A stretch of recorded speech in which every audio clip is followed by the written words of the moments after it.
شروع کرتا ہوں رب کائنات کے بابرکت نام سے جو دلوں کے بے خوب جانتا ہے۔ میری طرف سے لوز ٹی وی ٹریول دیکھنے والے سبھی دوستوں کی خدمت میں السلام علیکم۔ دوستو، آج پھر ہم آپ کی خدمت میں حاضر ہوئے ہیں ایک نئے معلوماتی سفر کے ساتھ۔ جیسا کہ آپ نے ویڈیو کے تھمبنیل پر دیکھ لیا ہوگا، آج ہم سیر کرنے والے ہیں لیزر سنڈا جزیروں میں سے ایک جزیرے فلوریز کی، جہاں کے لوگ کتے اور سور کے سمیت سانپ اور چوہے شوق سے کھاتے ہیں۔ یہاں کی کافی دنیا کی مشہور ترین کافی سمجھی جاتی ہے۔ یہ علاقہ انڈونیشیا کے مشرقی نصف حصے میں جزیروں کا ایک گروپ ہے۔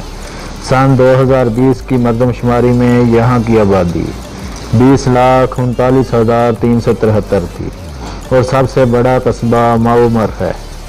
فلوریز نام پرتگالی زبان کے لفظ فلاور سے لیا گیا ہے۔ دوستو، اس علاقے سے کچھ ایسے حقائق بھی وابستہ ہیں جن سے لوگوں کی بڑی تعداد لاعلم ہے۔ آج ہم کوشش کریں گے ان حقائق سے پردہ اٹھائیں جن سے آپ لاعلم ہیں۔ امید کرتا ہوں آج کا سفر آپ کو پسند آئے گا اور آپ کی معلومات میں اضافے کا سبب بھی بنے گا۔ اس سے پہلے تمام نئے آنے والے دوستوں سے گزارش کروں گا، اگر آپ نے ابھی تک ہمارے یوٹیوب چینل کو سبسکرائب نہیں کیا ہوا تو جلدی سے ریڈ بٹن دبا کر چینل کو سبسکرائب کر دیں اور گھنٹی کی علامت کو بھی ضرور دبا دیں تاکہ تمام معلوماتی ویڈیوز کے نوٹیفیکیشن آپ کو بر وقت ملتے رہیں اور آپ دنیا کی حیران کن معلومات سے آگاہ ہوتے رہیں۔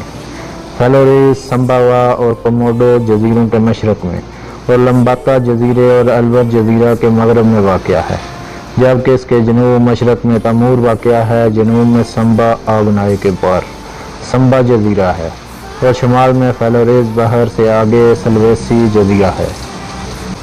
ہومو فلوریز جدید انسانوں کی آمد سے قبل فلوریز پر آثار قدیمہ کے انسان ہومو فلوریز کا قبضہ تھا۔ پرتگالی تاجر اور مشنری 16ویں صدی میں بنیادی طور پر لارا انٹوکا اور سککا آئے تھے۔ سککا کی زبان، ثقافت اور مذہب میں ان کا اثر ابھی بھی واضح ہے۔ پرتگالیوں کا پہلا دورہ سنڈا جزیروں سے ہوتا ہوا انٹونیو ڈی اور اس کے نائب کپتان فرانسیسو سیریو کی مہم کے ذریعے 1511 میں ہوا۔ فلوریز انڈونیشیا کے مشرقی نوسا تنگارا صوبہ کا ایک حصہ ہے، چھوٹے جزیرے کے ساتھ۔ جزیرے کو 8 اضلاع میں تقسیم کیا گیا ہے۔ فلوریز کا مغربی ساحل کوموڈو ہی جزیرے سے الگ چند جگہوں میں سے ایک مقام ہے جہاں کوموڈو ڈریگن پایا جاتا ہے۔ یہ یونیسکو کے عالمی ثقافتی ورثہ سائٹ کوموڈو نیشنل پارک کا حصہ ہے۔ کیلی موٹو نیشنل پارک دوسرا قومی پارک ہے جو خطرے سے دوچار نسلوں کی حفاظت کے لیے فلوریز پر نامزد کیا گیا ہے۔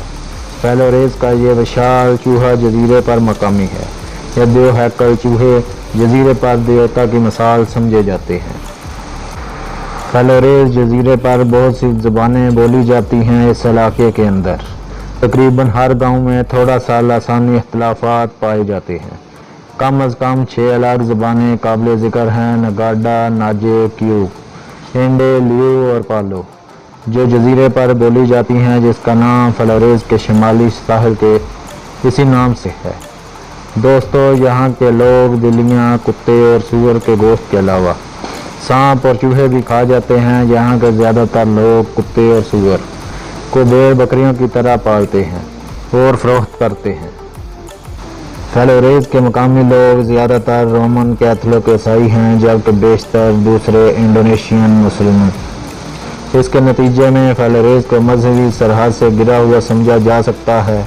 اس جزیرے پر کیتھولک مذہب کی اہمیت کا نتیجہ مشرق میں پرتگال کے ذریعے نوآبادیات اور 20ویں صدی کے اوائل میں مغرب میں ڈچ قوم کی حمایت کے نتیجے میں نکلا ہے۔ انڈونیشیا کے دوسرے حصوں میں جیسے اہم ملاکو جزائر اور سلویسی جزائر کی اہم آبادی مسیحی آبادی ہے۔ جغرافیائی تقسیم کم سخت اور مسلمان اور عیسائی مل جل کر رہتے ہیں۔ انڈونیشیا کے دوسرے علاقے کے مقابلے یہاں مذہبی فسادات نہیں ہوتے۔ جزیرے پر کئی گرجا گھر ہیں۔ 26 مئی 2019 کو فلوریز کی سینٹ پال کیتھولک یونیورسٹی انڈونیشیا کا باقاعدہ افتتاح انڈونیشیا کے وزیر تعلیم محمد ناصر نے کیا، جو فلوریز کی پہلی کیتھولک یونیورسٹی ہے۔